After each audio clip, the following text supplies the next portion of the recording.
Feeding people less fortunate than myself means that I am involved in social justice. I think one of the three basic things that everyone should have are shelter, food, and clothing.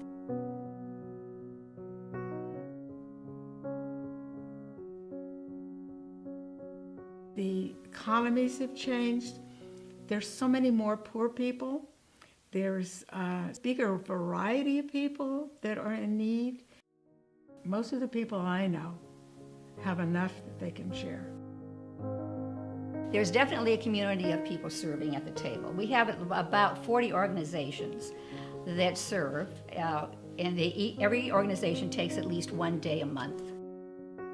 I also want to be able to be a part of our community, our Congregation of Shalom community, and carrying on what has been done for 20 years previously. I think that one of the things that the table provides us with is an ability for tikkun olam, which is repairing the world. And that's so very evident when we are able to provide food to people who are hungry. And that really shows that we are living our Judaism. I see people who come in, I see their children, and it's a sad pattern. They'll come in and say, "Hi, Rachel." And most of the people that serve look at me and they say, "Well, how do you know all these homeless people?" But I do through my life. I made the decision to stop fighting and doing it my way and start opening up and letting people in. I met Carolyn Spence, used to be the director of the table, and we got introduced and we started talking, and she said, "Would you like to work? You need a job?" I said, "Yeah." So I got a job. Well, all the volunteers stand out. I mean, they're awesome. You know, they feel great helping the needy and more unfortunate. And that's me. I was on this side, and it's just nice. They volunteer there, and I found out what they do. And I figured, you know, that would be a nice place to work. It goes back to the community. There is no means test at the table, so everyone who is hungry can come in and eat at the table. You know, criminals. We've had people, police come in and arrest people in here because they have warrants. There was one guy that died around the corner, and he would come and eat, alcoholic, and never stopped drinking. They found him over at the Triangle Park, New Year's Day, dead. I think he was like 34 years old. There's sadness in the homeless community sometimes, because sometimes somebody passes away that you liked or something like that, and that's like the real stuff that happens, you know, around here. I used to be an iron worker, and I have had my hand was crushed on the job, and then my knee was also messed up. I couldn't work no more, and I had to wait to get my SSI, so like I kind of was down and out.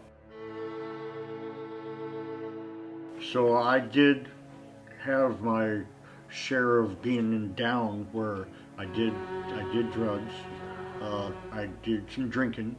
I started drinking again while I was homeless because it's rough being homeless, not having a place to sleep, not having money. But the table's always happy. I had found out about this place, and I'd come up here to eat, and it humbles you sometimes to, you know, to know that people out there care about homeless people. When you don't have money and you're hungry, you can go there and eat food, and the people that serve the food are nice and friendly. Going to Costco in Fairfield to get food for the table. It's 60 pounds of ground beef, one 10-pound bag of onions, one container of cherry tomatoes, 4 bags of spinach, 2 containers of baby lettuce, 2 bunches of ripe bananas, 60 to 70 pounds of russet potatoes, 1 package spray whipped cream, 2 packages of half and half, 5 dozen eggs, 1 pack large foil pans, 1 large bag of tortilla chips.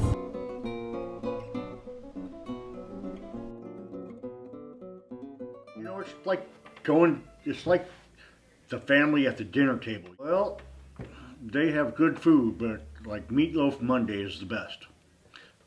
They serve meatloaf and mashed potatoes, and then they serve salad and dessert. You can gain weight there, so because you can eat as much as you want. So I'm trying to cut back. During Christmas and Thanksgiving, when they serve turkey Prime rib and like, you know, the meals for the holiday. and all the fixings. And we give gifts to the to the people. We give them scarves, They give socks away. gloves, and hats. So that makes you feel good when, like, when you don't have stuff. Sometimes you can get stuck in the homeless situation, but